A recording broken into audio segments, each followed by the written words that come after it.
What's up, everybody? Welcome back to Brainwash Your Rogue series. Super pumped to have one of really interesting people and person here, which we met really recently. It wasn't, it's literally been by reach out. This is really interesting because, people sometimes really scared to just go and do reach out and do something that is uncomfortable and so on.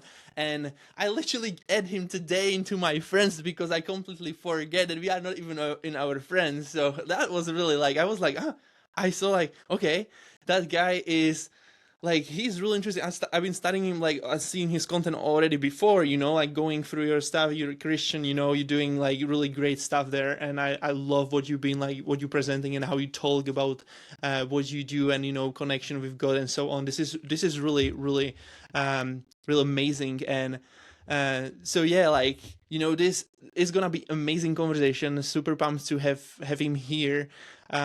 He was starting with doing some fitness training and stuff, like scaling scaling fitness in the fitness industry. He had even opportunity to literally learn at some point from Alex Hormozy and so on. So that was really pumped.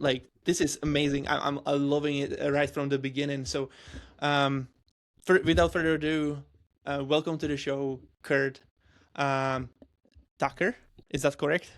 That's got it. You got it, man. Okay.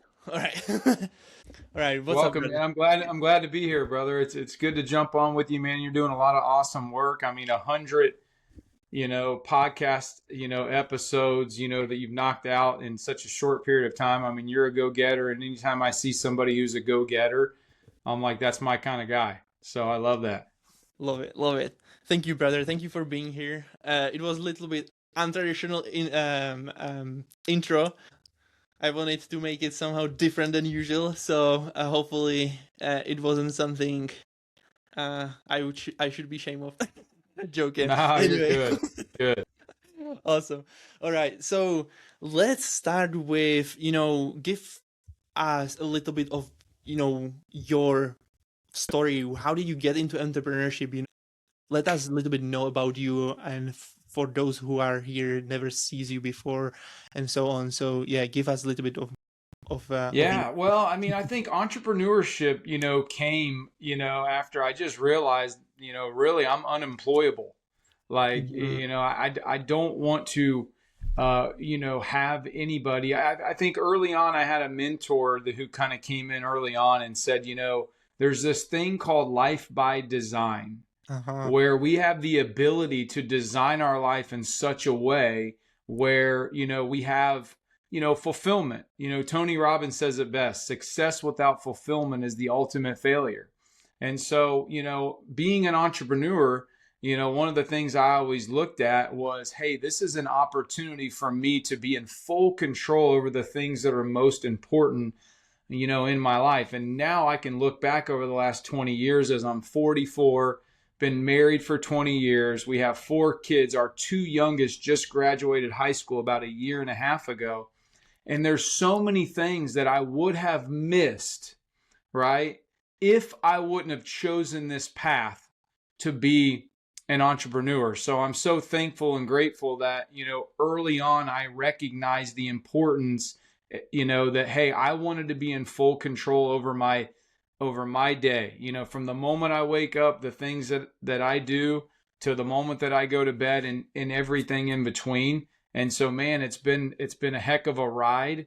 I will tell you, because I grew up so rough, dad in and out of jail, mom did her best, didn't do well in school, was getting in trouble all the time. If it wasn't a sports season, or I wasn't, fully involved in some type of sport, because we lacked leadership in the home, I was kind of off to do whatever I wanted to do. And so subsequently, I got in a lot of trouble, and that led me to not graduating high school, getting a GED. And then I started washing cars at a dealership at 19.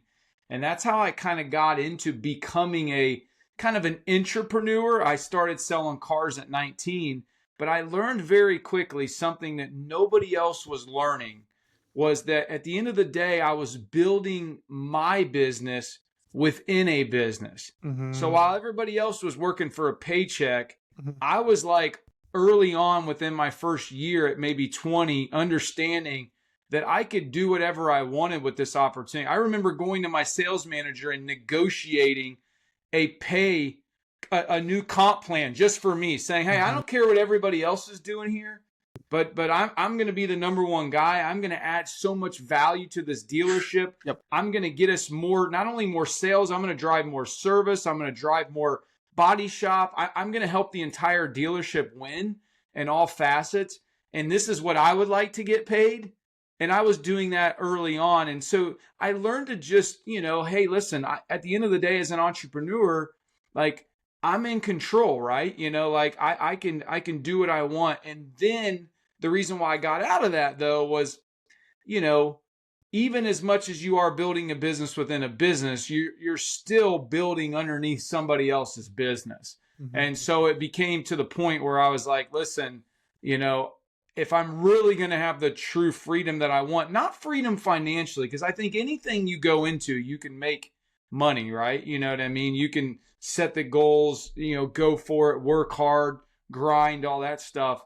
But at the end of the day, I wasn't going to be able to I saw the lifestyle of even what a dealer looked like. And I'm like, you know what? I don't know if necessarily I wanted that. So I ended up pivoting and really getting into the fitness industry. It was really kind of, what happened, starting my own training business. So, and there's a lot in between there, but that's kind of how I got into entrepreneurship, and why I, to this day, absolutely love it, because of the ability to design my day and design my life ultimately. Yeah. Because you said, that I forget to completely mention that, but when, after the whole fitness, career, you moved from fitness to actually helping people to find their purpose, or like freedom and so on, so tell us a little bit about how that happened. How did you get into that? Yeah, I mean, well, over the years, as I'm navigating this thing called life, right? Mm-hmm. Where early on, as I began to start having some success, and once again, success can be defined a lot of different ways, but what had happened to me was I didn't have any great leadership early on. So you begin to start making some money, and then all of a sudden, you end up because it's easy when it's just you, right? Like when you just have to take care of you, it's easy, but then all of a sudden, you meet somebody that you fall in love with, and then all of a sudden you start having kids, and then all of a sudden, you purchase your own home. You just responsibility after responsibility after responsibility. And I just never had great leadership growing up where there was somebody that could show me, hey, here's how to, be a godly husband, be a present father, manage the finances,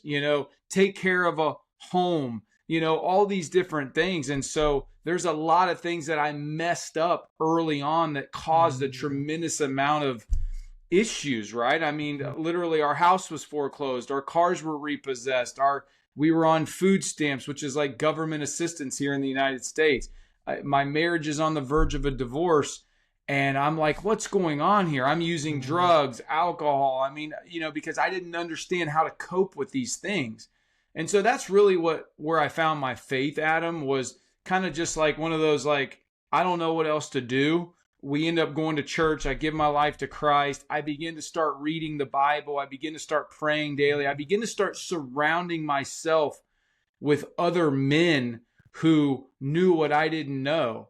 And I'm so thankful for that season of my life, even though it absolutely sucked, like it built me. And so after a good, 10 years, 12 years of living what I would like to call the champion life, which is kind of my book, my podcast, all that stuff. It's like, what does the champion life mean? It's like, it's a life of abundance, of freedom, of victory, where you're winning in every single area. Because most of the time we think like, well, if I want to have a great marriage, and I also want to be in really great shape, or I want to make, money, like I can't do it all, right? Like if I do this, then that means I got to sacrifice this. And I didn't want to sacrifice anything. I have an abundance mindset that no matter what I'm doing, like I can win and I want to win, right? Like I've been playing a lot of pickleball. It's it's exploding here in the States, and it has been for years. And it's like, I don't care who I'm playing, even if I'm playing some 70-year-old woman, like I want to win. I don't want to just like kind of go out there and tinker around, because I don't want to lose, right? So anyhow, I think the reason why I wrote my book, primarily, and I called it the Champion Life Playbook, is because I would think to myself, like, if somebody would have just given me, and once again, I love the Bible, but sometimes people begin to read the Bible and it's very hard for them to take it and actually apply the teachings, right? So when I wrote my book, I'm like, I want this to be built on solid principles, all right? But I want it to be to where if there's a young husband who's married with kids, who's experiencing some success, he's learning how to manage everything that I just talked about, he would have the game plan. Yep. To say, this is how I pray for my wife. This is how I manage my finances. This is how I get in the best shape of my life. Not just the best shape of my life physically, but how do I really manage my mindset on a daily basis? How do I emotionally stay in a place of gratitude and joy and peace, and not frustration, and because if you're an entrepreneur, you're going to have days where you're up, and you're going to have days where you're down. And so, one thing I always like to say is I never want to get too high, and I never want to get too low. Like, I just want to stay right here. I want to be my most authentic self. So the reason why I really began to start coaching people is because for years, people would ask me, hey, can you help me with this? Can you help me with that? Hey, can you coach me here? Can you coach me there? And I would just help people to help them. And then obviously, before too long, your time becomes so valuable to you. You have to put, a price tag on that, right? I mean, I believe, and then I also believe that people who pay attention.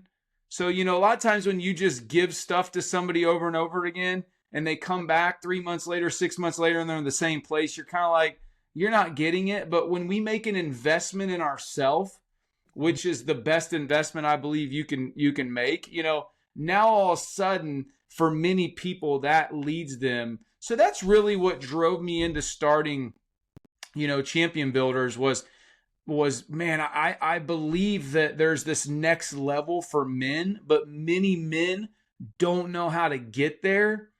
Or there's somebody that's just trying to sell a product or a service, and at the end of the day, you're just another number. And for me, I'm like, I genuinely like to get to know the guys that I work with and I coach, and really understand where they're at in their life and their marriage and their business, and say, hey, look, I'm going to help you win on so many more levels than just making money. Because at the end of the day, for me, I have a calling to help build the kingdom, and so if I just help you make more money, but you know what, you really didn't grow spiritually, or you didn't take your marriage to the next level, or you didn't get in the best shape of your life, like that to me is not a win, So anyhow, so that's why I launched Champion Builders. That's why I wrote the book. That's why I love to work, with men. And I'll say this last thing is, it also motivates me to be my best. I can't help you, Adam, or, this guy over here, and then not be doing what I'm telling you to do. So there's a form of accountability there, right? That my standard needs to stay set at a high level as well. And I believe that that's powerful. Yeah, 100%. I love the way you said that you operate in principles and so on. This is so powerful. Um, there is lots of people who who focus on the wrong things, right? And they chase always the shiny objects, and so on. That's most of the entrepreneurs. And I've been one of them too, until I figured out that those things always changing, and you cannot have you it's not in your power to actually keep them the same, you know what I mean? So why do not focus on principles that actually, like, they are the rock, they do not change, right? So, and this is really powerful, because, like, and everybody who's listening should take an example from it, because you know everything what I study or what I do, or what probably even Curt does, is literally based in principles, which means, like, anything going to change always the psychology, for example, human psychology, or, like, that you need sales, you need traffic, or you need an offer to make money, is literally stay the same. It doesn't matter, you can shift it all the time based on, like, tactics, strategies, but this is so important piece, because it's allow you to be ahead of everybody else, because those people are focusing on the wrong things. So I just wanted to highlight this, because this is so powerful. If you have anything up to that, you can share it. Yeah. Yeah, no, I think one thing to add on to that, because obviously I know a large amount of your audience is entrepreneurs, right? I mean, when you think about brainwashed to be broke, like, so many people, especially Christians, it's like we literally kind of have this mindset that, like, we need to have less, right? You know what I mean? And it's like, when you can barely take care of yourself, it's hard to be generous. It's hard to take care of other things. And I'll use that example when it comes to, being your best as a husband, as a father, as just a person of faith, is like, at the end of the day, it's the reason why I always put those things first, as far as, like, the faith, the fitness, the family, because at the end of the day, if I'm so focused on certain priorities, and finances is always the first thing, it's like, well, what happens if, I'm juggling all those balls, if you will, and I drop, the ones that are irreplaceable. Mm-hmm. Like, I don't know about, I'm sure a lot of people on here have had multiple businesses. I know that I've started and exited multiple businesses now at this point in my life. And sometimes when you get into entrepreneurship, you're like, I'm going to do this for forever. Like, this is what I'm going to do, right? You know what I mean? And then, at the end of the day, we know that that's very rare as an entrepreneur. But man, for me, there's only one king, Jesus. Like, I only want to have one wife, Rachel, my wife, who I've been married to for 20 years. Like, my kids are my kids. My body is my body. Nobody can make love to my wife. Nobody can raise my kids. Nobody can go to the gym and work out for me. Only I can do that, right? So in business, we can find people that can help us do things, right? Just look at AI. You're a master at AI, right? Now with AI can do so many different things for you, but AI can't read scripture for you. AI can't pray for your wife with you or for you. AI can't go to the gym and work out, for you. It can't develop your spirituality. So all these things where, once again, it's like, when we learn to prioritize and do the right things in the right order at the right time, it sets us up for success. Because I've seen high-level guys who have made millions, even billions, who have committed suicide because, something happened in their marriage, you know what I mean? Or they got in trouble because they just made some dumb decisions, you know what I mean? And next thing you know, it's like all that money did them nothing, right? Because that was their identity. So I think, once again, I will take as much as God's willing to give me as far as money, but it's not the most important thing. It's a tool, but the most important thing to me is to have those other things in order first.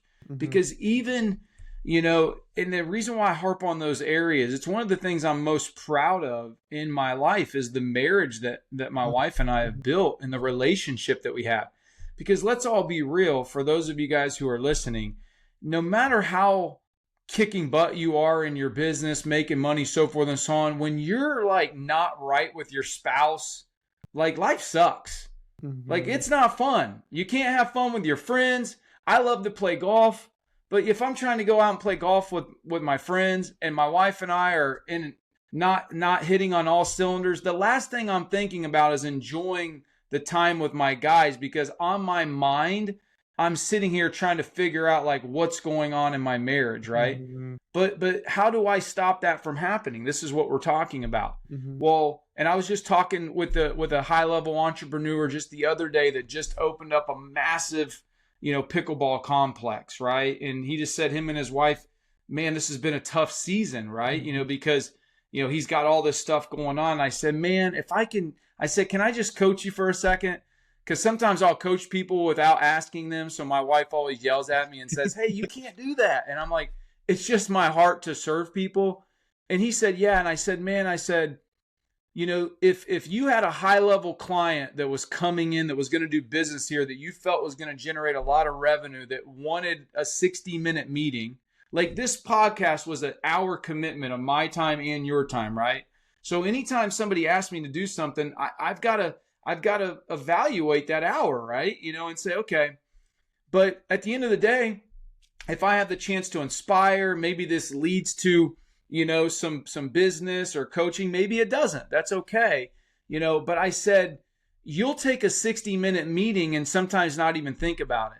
But do you understand the significant impact if every single day you committed 60 seconds to getting alongside your wife and just saying, hey, honey, I love you. Is there anything I can pray for you today? And you just pray with her. And then you just ask her, is there anything you need from me today? If husbands, if we just did that every day, if we just took 60 seconds and did a 30-second prayer covering our wife, right? Before we go out in the world and she goes out in the world, and we just simply said, hey, I love you. I appreciate you. Is there anything that I can do for you today? Many times they don't want anything. They won't even ask you to do anything. Just the simple fact that you asked them means the world to them. And then you can go on.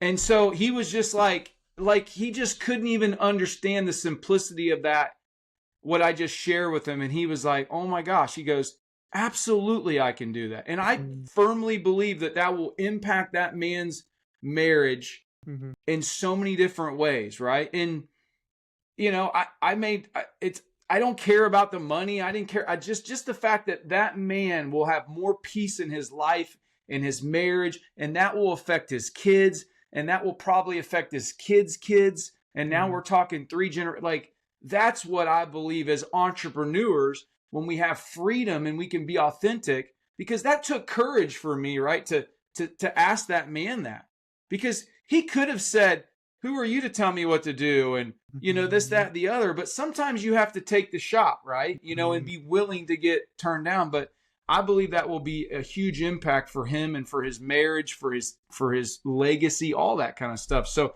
I just want to, really encourage the men who listen to this, especially, right? Talking to the men. I don't know what your audience is, how many men and women, but just, man, when you have your priorities straight, you have so much more peace in your life. And that is a game changer, 100%. So just wanted to share that. That's awesome. Yeah, I love it. For me, it was, when we starting a business, usually people are completely,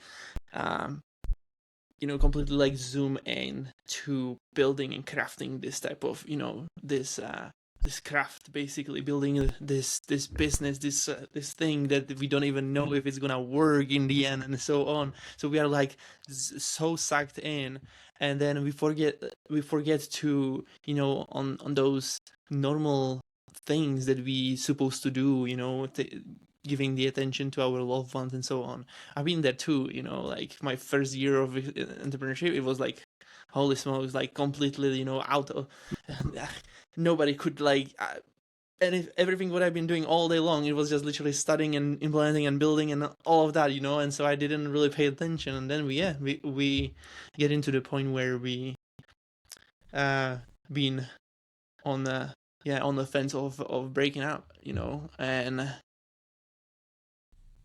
but we've been at that time we've been going back to our country. We have like 5 hour, we didn't get even there, a 5 hour conversation in a car, and then like everything shifted from there because she didn't really understand me, because I get into the path where I've been like, you know, I've been 22 years old when I started, 22 or 23, and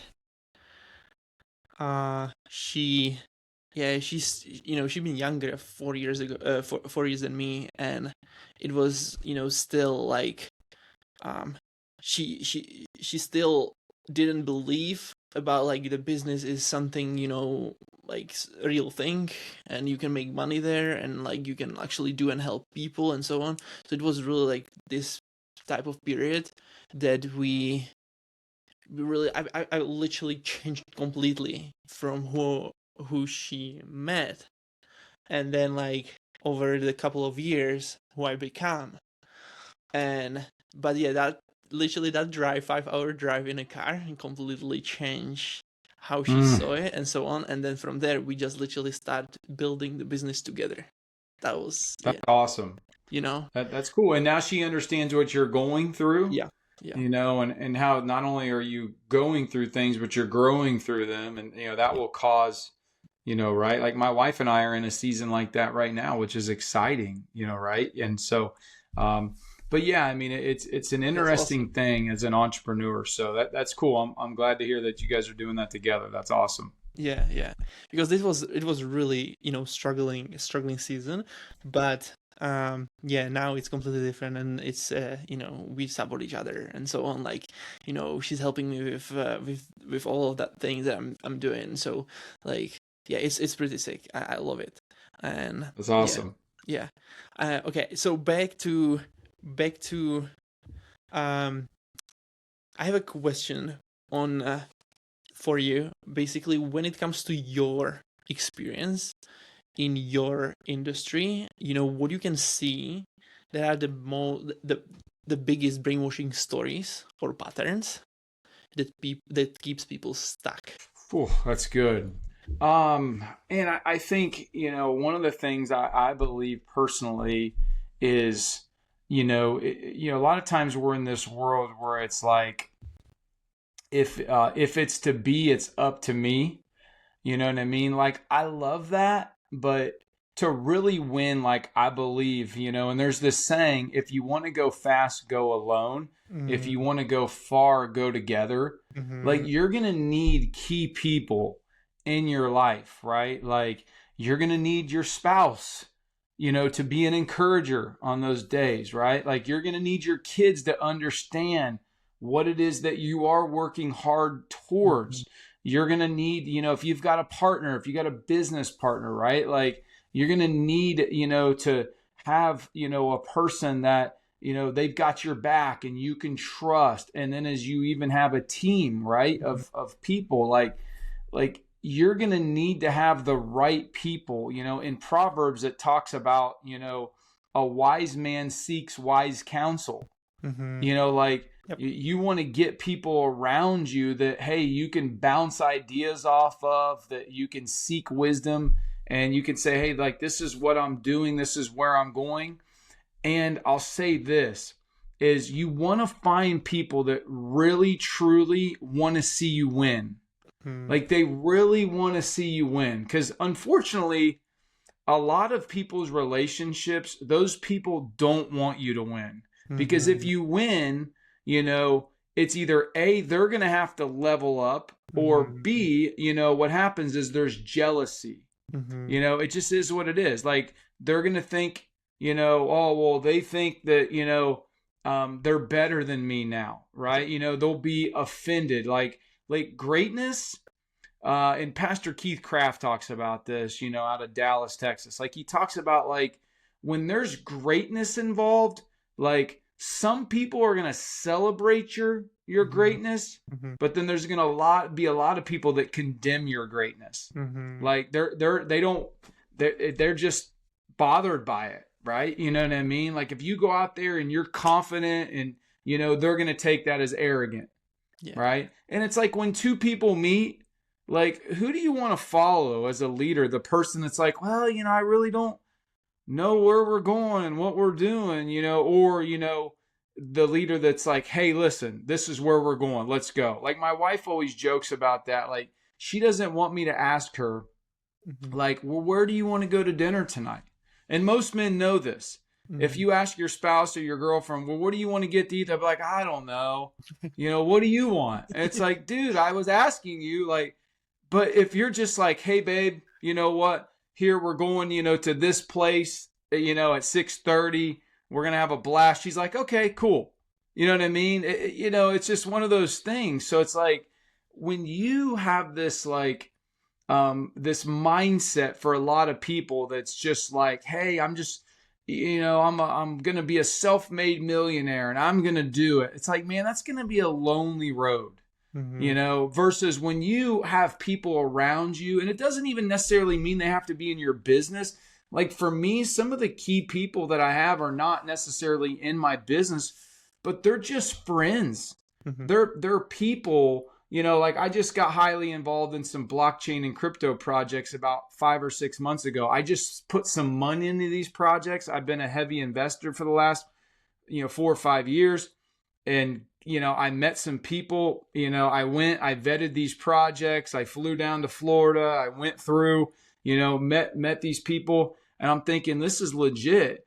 And naturally, because, I talk about things, right, that I'm passionate about, or I have friendships where we're always talking about how can we make more money? How can we multiply it?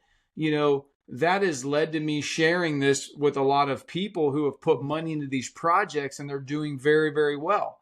If I would have just kept that to myself and been like, I got this, I'll just do this or that, like things wouldn't have scaled, so your network will help you scale even when you're not meaning to, so like think about it in marketing, right? Like I always will say, I was having a conversation with a guy the other day that I coach. And I was like, you got to be thinking about, two things. You need as many people to know who you are and what you do.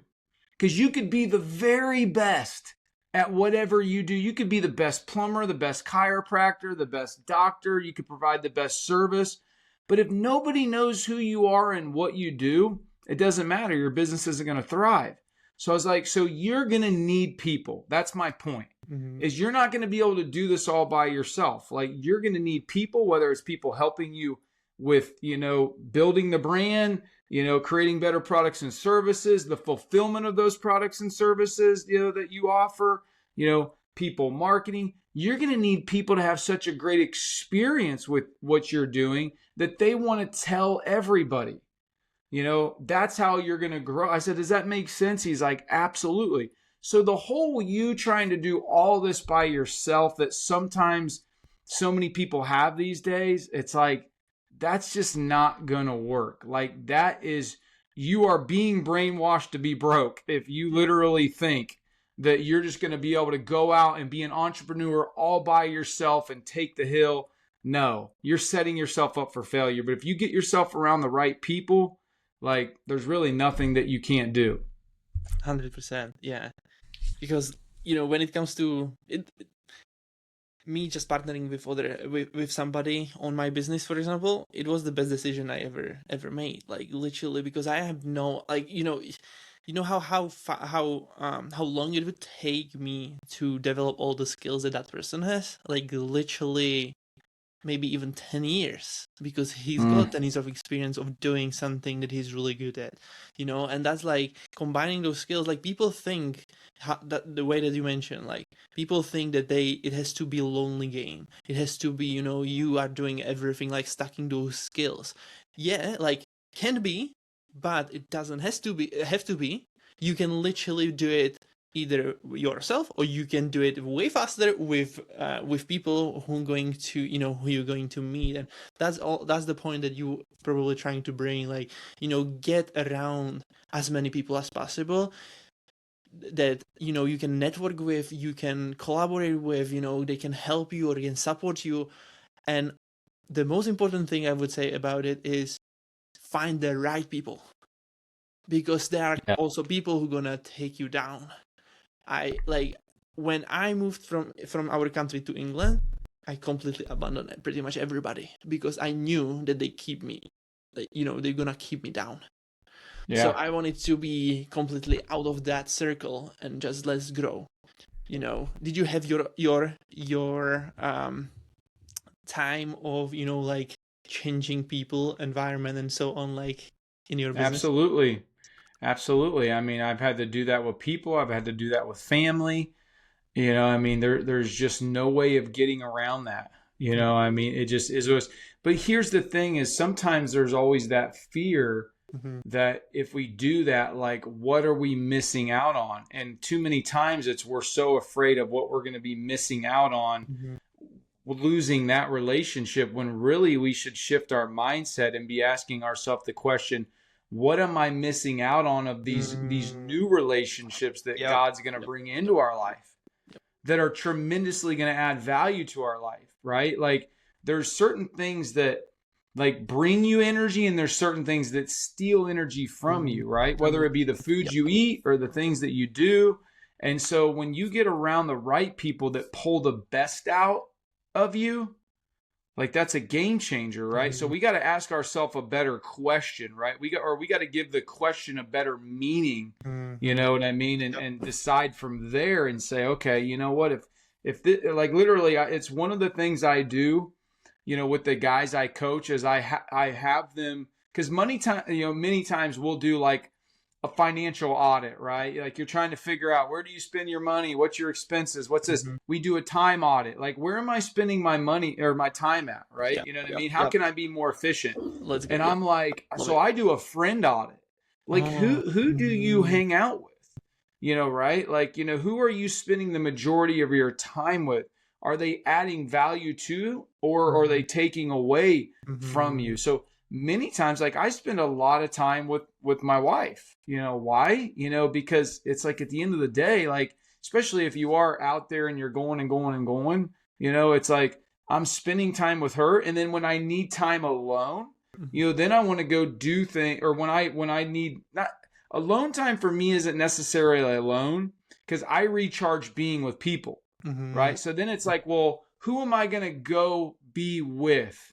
Am I going to go hang out with the guys late, at Friday night, Saturday night, doing this until 12 or 1 o'clock in the morning? Or would I rather get up early and go, hang out with a bunch of guys at a Bible study?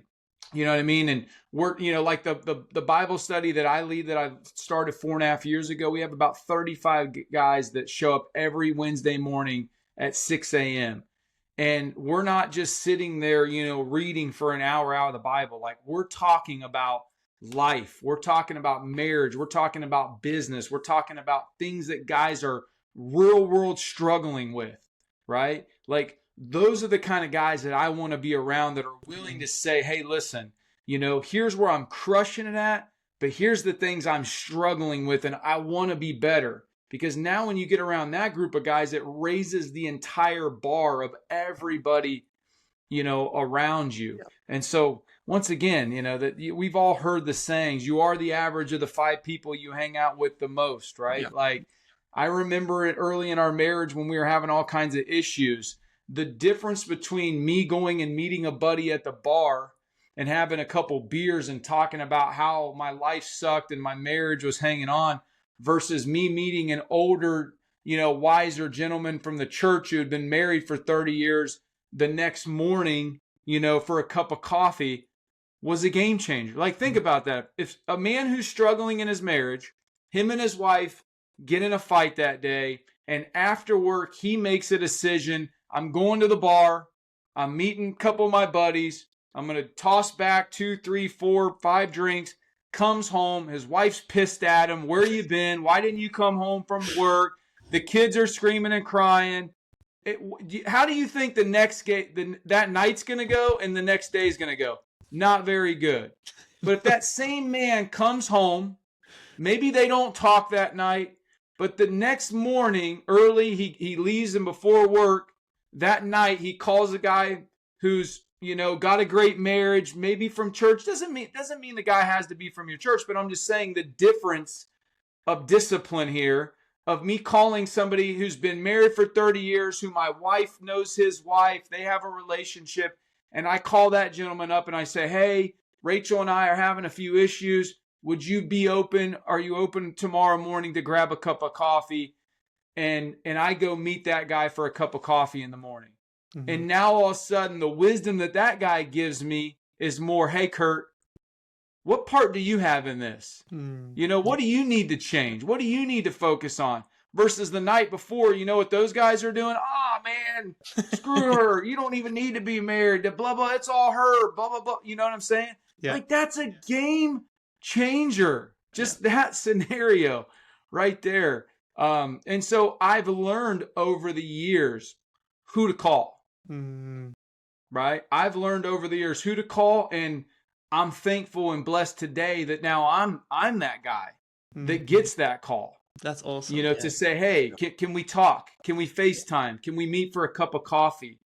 And have a conversation. It's one of the things that I love to do in my life because I'm so thankful for those guys who did that for me, to where now I'm at in my marriage because of those guys. So, but that little difference, that decision that we make, do I call this guy and do this, tonight, or do I go in the morning? That one little shift, and that's how life is, by the way. It's those little decisions along the way that make the big difference in the grand scheme. Yeah, 100%. And also, like, what about for those people who, for example, they don't really have many friends? What it can affect, like, the way that they operate. What do you think, like, or what do you believe that can affect the way they operate? Yeah. Well, I mean, I would say a couple different things. Number one is you've got to get yourself in those rooms. If you've got to invest to get yourself in those rooms and spend the money, that's what you got to do. For me, I was lucky that I just started going to a bigger church where there were a lot of successful people there. And I began to start asking questions. Who's that guy? Who's that guy? He drives a nice car. He speaks really, really well. Oh, he's a business guy. What's his name?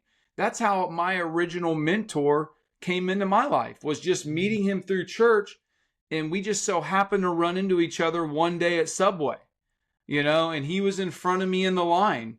And literally there's about a 10-second, 20-second, time where I was like, do I say something? Do I introduce myself?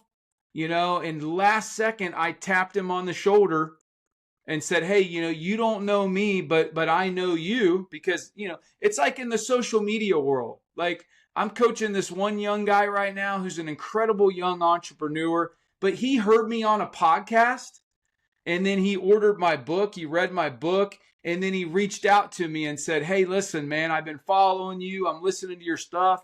Would love to connect with you. We had a lot of similar beliefs. He's like, I've been wanting to maybe hire a coach, but he had to be a Christian coach and he had to be married and and we just hit it off. But it's like I wouldn't be coaching that young man today, and his roofing business wouldn't be scaling right now if he wouldn't have had the courage to reach out, to say, hey, I need help. So that one little second of courage that day for me to tap Jay on the shoulder and say, hey, you don't know me, but I know you, that led to me getting his phone number. Now, I still had to follow up, right? I had to reach out after I got the phone number and say, hey, we just met. Would you be willing to do lunch? He said, yes. We got it on the schedule. We go do lunch. That led to me saying, hey, would you be willing to work with me? Right. That led to then actually being in business together. And then a friend, you see, so it's like one of those things where it's like, at the end of the day, you've got to put yourself in the room. You got to be willing. Nowadays, it's as easy as sending a direct message like you sent to me, Adam. We weren't really friends on Facebook. We didn't have a relationship, but you somehow came across my content and said, hey, I like this guy. I like his energy. I'm going to ask him if he'll be willing to jump on and do a podcast. And sometimes I'll say no to those. And sometimes for whatever reason, the Spirit says yes. And here we are, right? You know what I mean? And I hope that you and some of your listeners get something out of this podcast today. But at the end of the day, like, there's always opportunity for you to grow. It's just a matter of whether you're going to get on the offense. You're going to make that effort, if you will. 100%. That's awesome, brother. I love it. Yeah, you're amazing. This is, super powerful, bro. When it comes to, lots of people are always like hesitant on doing that step, like literally, getting into conversation and so on. Like, I think there is nobody on the earth who wouldn't, like this always the tension that like, oh my gosh, should I tell him or shouldn't I? And it's going all the time. It's going in our heads. This type of something that we are not really comfortable to do. Like all this, it's not something that we do every day. And and that's what, in my opinion, stops the most people. Stops the most people in achieving any success or anything like that. Have you ever thought about why is this that way? Like why we are not so, like open in social, like why we are not willing to connect like just so easily with other people? Like, there was, I don't know who was the guy who told me about it, but especially like when you're going to a lift, there's the awkward silence all the time, every time. Everybody like, should I tell something? Because everybody can hear you, and having the conversation. So it's like, it's very awkward time. But I think it's like being on a lift is like actually the one of the best way to practice it, because this is like, you're gonna get over that fear kind of like the beliefs that you have in your head super fast, because then like if you do it once, you can see that people are not biting actually, and then like you can have any conversation anytime and do it. Like it's pretty similar to do anything like that on socials or having just a chat as we do and having fun here. What do you think? I mean, I think it's a fear thing for sure, and I think it's a shame thing. Like there's some guilt. Shame? Yeah, there's some shame because what happens is if there's a struggle going on in my life, and I know I've talked a lot about marriage today, and it's probably because I just developed this program where I'm working with a lot more of married men, right? You know what I mean? Who it's more marriage focused than just financially focused. Now, most guys, that's what they want, is to make more money. But at the end of the day, like they're really starting to look at their life and realizing like, man, like I want to make this work, but I don't want to just have a good marriage. I want to have a great marriage. But there's shame from maybe some things that they've done in their past. Maybe there's some infidelity. Maybe there's some pornography things, some sexual addiction they're dealing with, some things that are really happening in our world. And it's like, that's not something you can just go to your wife with and say, hey, this, you know what I mean? And it's not sometimes something that you can even go to a friend with because you're afraid, well, what if this person tells somebody? Because a lot of times when you're talking with your core group of your friends or people at your church, you're afraid. Well, what if this gets out, right? So it's a little bit easier to go to talk to somebody who's a complete stranger who doesn't know. But then there's that whole, you got to find somebody that matches the same values. For me as a Christian, like it's like, hey, what we talk about stays here, right? But what I want to do is I want to help you work through this because, what you're carrying, that guilt, that shame, as a man, you're never going to be able to go to the level that God has for you with you still carrying that and still living in those habits and those things that you're doing, right? So I think it's a fear of, well, what if I get found out? Mm-hmm. And it's also the shame of, oh my gosh, like, I can't believe that I've done this. And that's what the enemy does to people, by the way, Adam. Like, you know what I mean? Like, not to make this over spiritual, but, you know, how does a person, you know, who looks like they have it all together, you know, commit suicide? Like, literally, they do something, right? You know, and all of a sudden, these thoughts begin to start happening in their mind, you know, of like, you know, and it's literally, you know, storing like them in your, it's yourself, like right? you did this, you do that, you're not worthy, this is going to happen, you're going to lose your family, you're going to lose everything financially, all this stuff. And those thoughts begin to start turning into an imagination, and they begin to start picturing the worst case scenario, and that fear and that worry and all that stuff and that shame begins to overtake them. And eventually that person comes to the conclusion that the best out is to take themselves out. You know, I mean, it's literally, they're like, everybody would be better off without me, right? And at the end of the day, man, a permanent solution to a temporary problem is never the answer. But that person's got to be willing to come forward with somebody that they trust and say, hey, here's the battles that I'm facing, you know what I mean, in my mindset, because that is really the battlefield, right? You know, they call that like the mind. It's the battlefield of the mind, right? And that mind affects our body, you know what I mean, and all that stuff. So it's like, guys are fearful. They're afraid, you know, they're afraid, like, oh, what happened? And then there's that shame. So I think it's a combination of fear and kind of guilt and shame that go together. And it's like, but once you can break free from that, that's the reason when I talk about the champion life, it's a life of abundance, a life of freedom and victory where we're winning in every single area. Man, when you're set free and now you're like, this is me, like, I can be authentic. I don't care. It's like how Eminem in 8 Mile, if you've ever seen the movie 8 Mile, he was just like, listen, here I am. Now what? Man, there is a freedom in that, brother. Like there's freedom in that, man. Into his power, basically. Yeah, it's all so powerful. I love it. You know, what would you say to those people, like, they are struggling with this type of, you know, beliefs and so on, like how to break them so you can become the best version of yourself? Yeah. I mean, you know, Romans 12:2 says that we can be transformed by the renewing of our mind.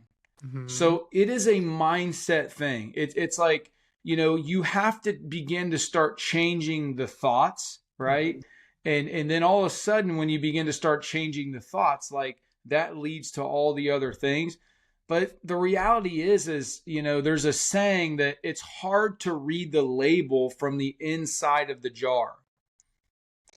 You know, I was just having a call with a friend the other day who's a business acquaintance, but a very successful guy. And you know, and sometimes you have people in your life that you have access to. And I have access to this gentleman just because I'm in some blockchain projects with him. So I have access to guys who are billionaires, multi-millionaires, very successful guys, right? And we're just having a conversation. Same conversation I have with some of the guys I coach. And I said something, and immediately he was like, hey, did you just hear that? And I'm like, And he goes, say what you just said again. And I said, and it was such a limiting belief. And he said, did you catch that? Right. And so, you know, many times, you know, once again, I keep coming back to this. It's like, there's blind spots, right? There's things in our life that are blind spots that we're doing every single day that we don't even know are there. And so I didn't even know that was there. And my wife will always kind of use the example, like if you put your hands out in front of you, you can see your hands, but as you bring them back closer to your face and eventually behind you, you can't see them anymore. Right. But does that mean that they're not there? No, of course not. They're there. And so sometimes, once again, we need people or somebody to be able to, you know, be there who can see what we don't see so we can change what we don't even know we need to change. 100%. And now there's a saying, when things change, what? Things change. Mm-hmm. You know, so I think what happens is people need to become self-aware Mm-hmm. of Yep. the things that are holding them back, you know, and then all of a sudden, when you can remove the things that are holding you back, now moving forward just is a little bit easier. Yeah, 100%. This is so powerful. Oh yeah, there was a really great example. Like people, like if you haven't heard it properly, go back and listen to this again because this is really powerful. And you know, you don't know what you like. Okay, let me ask you this question: how would you find somebody who would be great coach for that type of person? Um, yeah, how would you find a good coach, or how you segmenting coach that should be good for that type of person? Yeah, that's a great question. I think at the end of the day, for me, because now there's so many coaches out there, right? Mm-hmm. And that's not to knock anybody who's maybe in this space, but I think the best coach is somebody who's lived, you know, it's like somebody trying to tell you how to be a parent who's Mm-hmm. never had a kid. Mm-hmm. It's like going to school and taking a business course with somebody who's never actually owned and operated a business. They've never started a business from the ground up. They've never built a marketing plan. They don't know how to read a P&L. They're just teaching it. There's a big difference between teaching it and actually living it, right? And so when I think Direct example, schools. yeah, exactly. So think about that. Like I always say the best wisdom, there's two forms of wisdom. There's learning from our own mistakes, right? And then there's learning from someone else's mistakes so that we don't have to go through the same mistake, right? You know, that's where, you know, like I always joke with people sometimes and say, they'll ask me something and I'm like, man, I can fast track you on that. And what I mean by that is it's like, hey, listen, if you do what you're wanting to do, I'm like, it's going to take you way longer than it needs to. It's going to cost you way more money than it needs to. And by the way, it's going to cause you a lot of stress. But if you want to do that, go for it. But, you know, if I can get to where I'm trying to go so much faster, sign me up for that. Like if you were coming to visit me, right? Like you could say, hey, I'm going to take a boat and I'll get there, you know, however many days it's going to take. Or you could say, hey, I'm going to take the next direct flight, you know, out of the UK right to the States. And you could be here in a matter of hours, right? Yep. So it's just a matter of how fast. Now you're going to pay for speed, Mm-hmm. right? You know, because a ticket on a boat is going to be less than, you know, a first class, you know, direct flight. But we have to decide, you know, how quickly do we want to get to where we're trying, you know, to go. So I think, you know, in context of what you're asking me is it's just a matter of a person really looking at a person's life and saying, does that person represent what I want to represent? Ooh, Like, yes. are Yes. our core values matched? Mm-hmm. Like, it's sometimes challenging for me to help somebody who doesn't at least want to be open to their faith and that there's a God, you know, and that, you know, that Jesus was real, right? And you know, because if that person is so closed-minded and not open to that, it's going to be very hard for me to help that person, because the best way that I believe I can help you, Adam, or maybe somebody who's listening to this that maybe is experiencing some of the stuff that we've been talking about in their business and their marriage.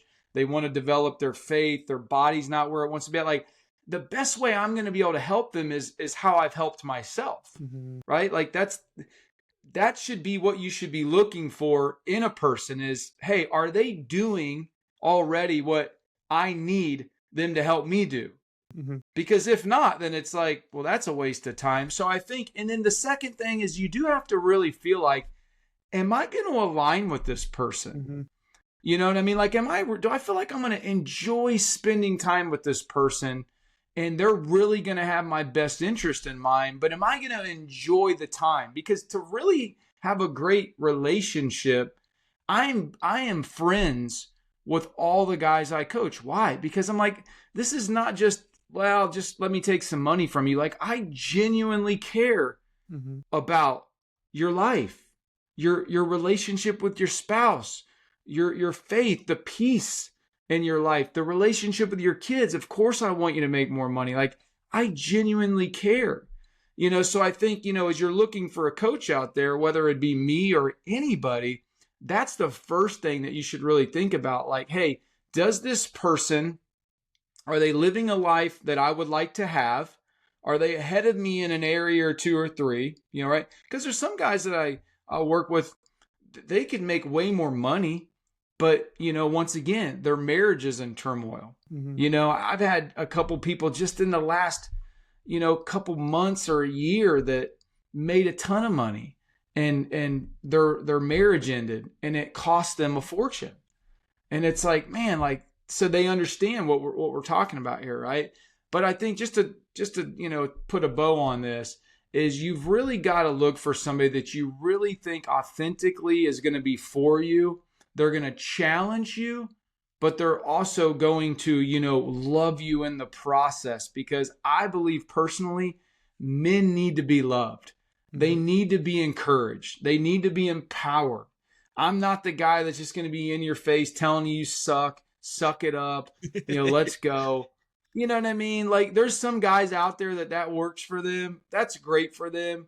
Yeah. But I'm more of like, hey, listen, I want to get in your space, and I really want to see, because sometimes it's like people are so close. It's one little shift. It could be that shift that I just talked about. Who do you call when you and your spouse get into something? Can be a game changer. And there's a lot of other stuff that goes into that. But it's like, so those would be my top things, that I would say is, how can you find somebody that you really feel like you vibe with? They authentically want to see you win, and they believe and have the same core values of what you believe in, or what you desire to, be, to have, to do, and that can be, the starting place. Amazing. Yeah. All right, brother. Thank you so much. Thank you for all of that wisdom and being here. It was a really pleasure to have you. You're amazing. The things that you do out there is amazing. As a person, I'm really, really proud of you, what you've done in your life also, and like how you figure out everything from where you've been and who you become and who you're becoming. This is amazing, and I'm so pumped always to help any way possible, and like, bring those people here to help them share their message across the world, and help other people. So this is, I just really, really appreciate you to being here and spending the time with us. And for everybody who's listening, where they can find you. Yeah, I mean, obviously I'm on, your normal, platforms, Facebook, Instagram, I'm sure you'll put the links in the, the show notes and all that stuff. You can find me on my website as well. And yeah, feel free to reach out, send me a DM just like you did. One of the things that I try to be very on top of is responding, I mean, with zero, hey, what am I going to get out of this? Because you just never know where a relationship is going to go. So I love, just engaging with people who will send me a message. It's one of those things where if I send somebody a message and they don't respond, I'm just like, are you really that busy? You know what I mean? Like, let's be real, it's like, because you just never know where. Yeah. If it's genuine. And it's like, is the conversation like literally they're not pitching you right from the get-go, like, and trying to actually understand you and what you do, like that's the sale basically, like. Absolutely. Because you can tell that they genuinely want to get to know you. Yeah, because you're right. Because there's nothing worse than a friend request and then a hey, do you want to buy something? Like, come on, man. Or straight DM. Yeah, it's like, come on, man. You know what I mean? So anyhow, yeah, I mean. But yeah, I mean, if one of the listeners on here sends me a message, hey, I heard you on, the podcast with Adam, I mean, would be more than glad to have a back and forth dialogue and see where it goes. You never know, but I'm a big believer in and opening a relationship, praying and seeing where it goes. I've had some incredible relationships, businesses, all these things that have launched just from, a one yes that you just never know where it goes, so yep. So you can find me on social media and, website, all that fun stuff. Awesome. All right. And once again, for everybody who's listening, we will talk in the next episode. Bye for now.